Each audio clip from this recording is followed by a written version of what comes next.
Check this out. So today I'm going to talk about how you can do a subject to hybrid and a seller carry type of transaction where if somebody needs like a significant down payment, and I'll give you an example. Let's say you're buying a property for $200,000 and you needed to come in with $100,000 down, how you might structure either a sub to hybrid or a seller carryback type of transaction in order to get that done. And so I had two people ask me about this today randomly. One of them hit me up for like clarification. I thought, it'd just be easier just to make a video. I can post it and send it to her, and I thought might provide value for you guys as well. So that's what we're going to be discussing today. I'm going to be going over, I have a calculator that's specific for this, so you can plug in different loan balances. It's free. You guys can have it. Second link in the description is going to get you guys that.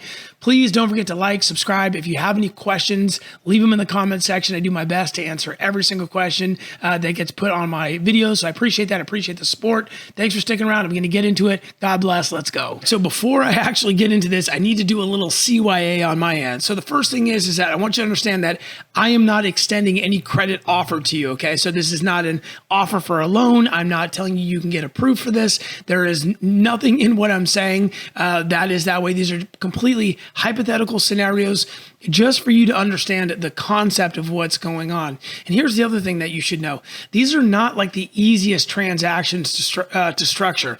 They're not difficult, especially for maybe a seasoned person. And some of these require bank loans. So you need to go to somebody who's very familiar with doing those type of loans. So I just want you to be aware that these are not easy transactions. But what I want to do is I want you to have this tool in your toolbox. So when we're talking to somebody about doing a deal, really the idea is that we're not lead wasters. And every lead that we talk to, every potential seller, we want to give them something. We want to give them some sort of offer that might work for them. And the more of that we do, the more offers we put out in front of people, the more likely in this business that we're going to start getting some deals. So I just want to make it really clear that these are a little bit difficult deals to structure, but if you can look at them from just kind of an evaluation, kind of a semi-underwriting perspective, you can see if they're even worth kind of digging into a little bit deeper. So my calculator and the way I do this, this is kind of a stupid thing that I say, but I don't care. It's just the way I say it.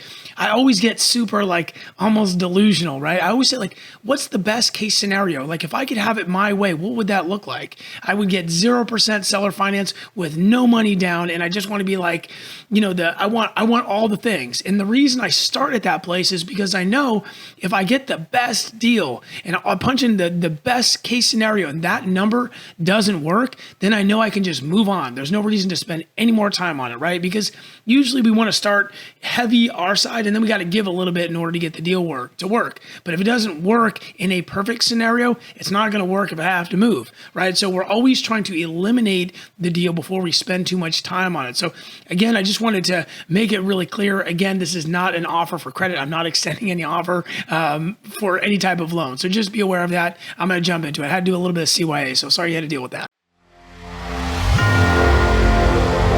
All right, so the first thing I want to draw your attention to is the top right portion of the spreadsheet, okay? So what you're looking at here is the entry fee, okay? And the entry fee is, and I'm not going to go into a ton of details because there's a million videos about entry fees, but it's basically just the cost of acquisition. It's not the purchase price, it's the cost to actually acquire the property. So I'll give you an example. If you're going to buy a property, let's say you're going to buy a property and the seller wants $10,000 down, like you would need to calculate for that. If there are some arrears that need to be brought current, if there were some like back due payments, you need to calculate or account for that money. Third-party closing costs, and this is a big one, right? Because you're always going to have closing costs when you talk about doing a real estate transaction. So these are things like title fees, escrow fees, doc prep, notary, recording fees, all that fun stuff. And so that's really what the entry fee is. What I'm going to do is I'm just going to put an arbitrary number in here. I'm just going to use 5,000 as that number, just randomly, but pull that number out of nowhere, okay? But I just want you to see how that impacts what we're about to do. I want to paint this scenario for you so you can understand what's happening. I want you to imagine the neighbor wants to sell their house and they love their house. It's been on the market for a long time. They think it's worth $200,000, but they can't sell it for $200,000 because it's actually only worth $180,000. Nobody will buy it, but they want to sell it and they don't want to sell it for less than $200,000. And that happens. Sellers get this number in their head and they just This is the number I'm getting for the property. It was worth this number last year. I can get this number today. Nobody wants to buy it for that number. But they're stuck on it. Okay. They're stuck on that number. Now, I want you to imagine that this seller doesn't actually need all of that money in their pocket today, okay? They do need some cash to put down on their new property, but they don't need all 200,000 of it. They only need 100,000 of it, okay? And they're willing to sell you the property for 200 grand, and they're willing to take just $100,000 down, and they will allow you to make payments on that other 100,000. So they'll sell it to you for 2. You need to give them 100 grand, and then they're going to allow you to make payments on the second 100,000 that's going to be outstanding. So how would you structure a deal like this? Well, you would do what Pace Morby calls a Morby method. And it's really basically just a DSCR, a DSCR loan on the front, an investor type loan, and then a seller carryback, on the back end. So how would you do this? All right, well, the first thing is that you need to have down payment funds. So you need to go to a private money lender. You need to have some money in order to put down on a loan like this in order for the bank to approve it. Because the bank is going to say, well, you're buying the property for $200,000. How much money are you putting down? And in this scenario, you would need to put down $100,000. Now you might say, well, I don't, have $100,000. Well, understand that there are private money lenders out there that do have $100,000, and they will let you borrow that money for 24 or 48 hours in order for them to make a little bit of the spread, okay? And they'll do that, okay? So let's just pretend like money's no object so you can understand the process and how this works.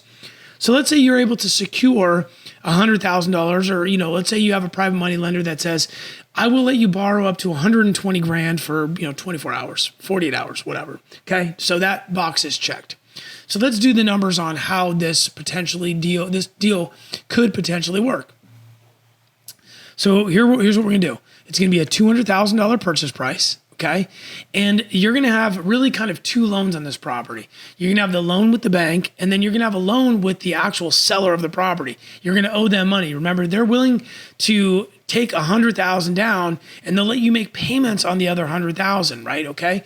And why would we do that? Well, because if we can get good terms on that $100,000 that we're financing from them, it might make sense to overpay a little bit for the property. Okay. And why would they be willing to give us, allow us to make payments on that other 100,000?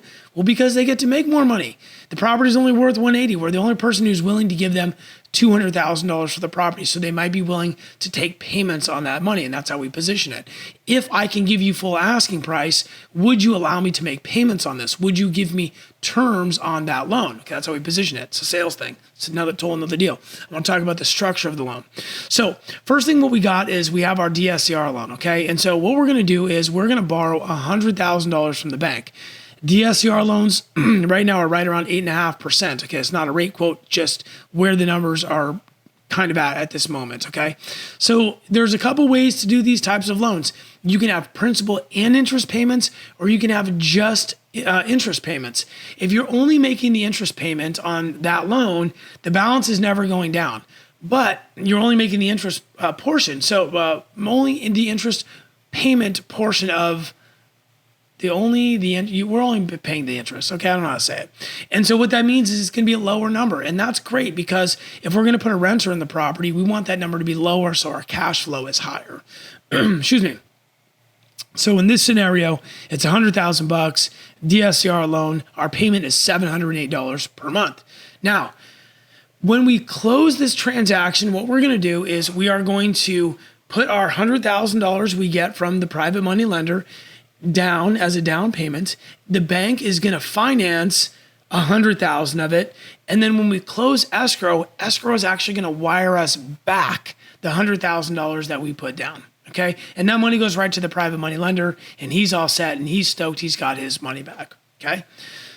The problem is that we now need to figure out how we're going to pay back the other $100,000 that's outstanding to the homeowner. So we need to figure out what those numbers look like. So first, remember we have our entry fee here. It's $5,000. And then this is going to be the total amount that we're financing from the homeowner. It's going to be $105,000. Okay. Now, what I always do when I do this is I say, okay, look, if I can buy this, if I can do seller finance and I can get the best case scenario, no interest on this $105,000. Every payment that I make is principal going right to the balance of that loan. What does the number look like? Okay, this is the best case scenario, right? Because usually the seller's gonna be like, look, dude, like you got to pay me like 3 or 4% of my money or something, but we need to see if it works at 0%, and then we can kind of move up and see what the numbers look like if we were to start getting paying more interest on that money borrowed. So the seller finance portion is going to be $292, which gives us a total monthly debt payment of $1,000, okay? And I have some balloon payment stuff here because usually when we do these type of transactions, the seller is gonna want the balance of that $100,000 paid off in 7 years, 10 years, 15 years, or whatever. They're gonna say, look, I'll let you finance it, but you gotta pay this thing off in 7 years, 10 years, which is fine because remember, every time we make a payment, the balance is going down 100% of the amount that we're paying. So we now have a total debt monthly payment at $1,000 per month. So does this deal work? Well, I don't know. We need to figure out what are we going to actually do to make money in the process of this deal. Are we going to put somebody in there with a family who's going to be in there long term? They're going to rent it for 12 months. Are we going to turn to an Airbnb? Are we going to rent it to traveling nurses? Are we going to rent each one of those rooms out? So how are we going to do that? And then what does the numbers look like? So here's what we do. We go and we look and we scrub this deal for short-term rental rates, mid-term rental rates, and long-term rental rates, and we put those numbers in here. So let's say Airbnb property rents for, on average in that area for this type of property, it's $2,000 a month. Mid-term rental, let's say it's going to be, $1,650, and long-term rental, let's say it's $1,400 a month. I'm literally just making some stuff up so you can understand how you might evaluate if this is a good potential deal. The monthly cash flow based on these types of exit strategies are going to, are as is $1,000 for short-term, $650 for mid-term, and $400 for long-term. Is that good? I don't know. This is completely hypothetical. I don't know what you would be looking for, but this is how you would potentially calculate that, okay? That might work for you. That might not work for you. That doesn't really make a difference. What I want you to see in this completely hypothetical scenario, best case scenario, do the numbers work? Well, I would say initially, if I was running the numbers like this, I'd say yes, they do work in this ridiculous scenario that I'm probably not likely to get, but does it work? Yeah, it does. So what does that mean? It means I submit my offer at this ridiculous number to see where we're going to go. Like, this is a starting point. I'm going to give you, hey, this is where I would need to be on this property. This is what I'm thinking. Send it over. What do you think? And it might come back a little different. They might say, look, we want to bump the purchase price by $10,000, or we want 2%, or we want 4% on our money, whatever that number looks like. And then you would go in here and you would start tweaking it. But we always start best case scenario in order to see if it's going to work for us. Because if it doesn't work best case scenario, then it's not going to work if they come back with modified numbers and they want a higher interest rate or whatever. So there's a couple of things that I want to just kind of point out real quick. The very first is that this is going to default with a 50% down. So if let's say the purchase price is $300,000, it's going to default with a 50% loan, a DSCR loan, and 50% seller carryback, because that's typically what I'm looking for, right? So if I can get a DSCR on the front for 8% and a seller carryback at 0%, that gives me an effective rate of 4%. That's really cheap debt, and that would be potentially cash flow better, right? Because I know that's cheap debt. So this is the way it defaults, but you can always go in there and you can modify this. I just want you to be aware of that. The other thing is that you can use this potentially for a sub-2 hybrid. And a sub-2 hybrid is really when somebody, let's say they owe $100,000 on their mortgage balance, but they've got $100,000 in equity, and they're willing to do a seller carry on that $100,000. In that scenario, you wouldn't have to go get a lender to do any of that, that transaction piece. You could basically take over the $100,000 that's outstanding, that sub-2 amount, or that loan, take it over subject to, start making payments on that loan itself, and then you would just structure a seller carryback for the for the $100,000 above that, and you would just make payments on it the exact same way. The only difference is you would go in here and you would just modify these numbers, right? Like this is $100,000, you would just put the monthly payment in here, and let's say it's $1,250, and it would just change the numbers around a little bit. So That's how you can use this calculator for a subject to hybrid. Now, this is not the end all be all, right? This is a very high level.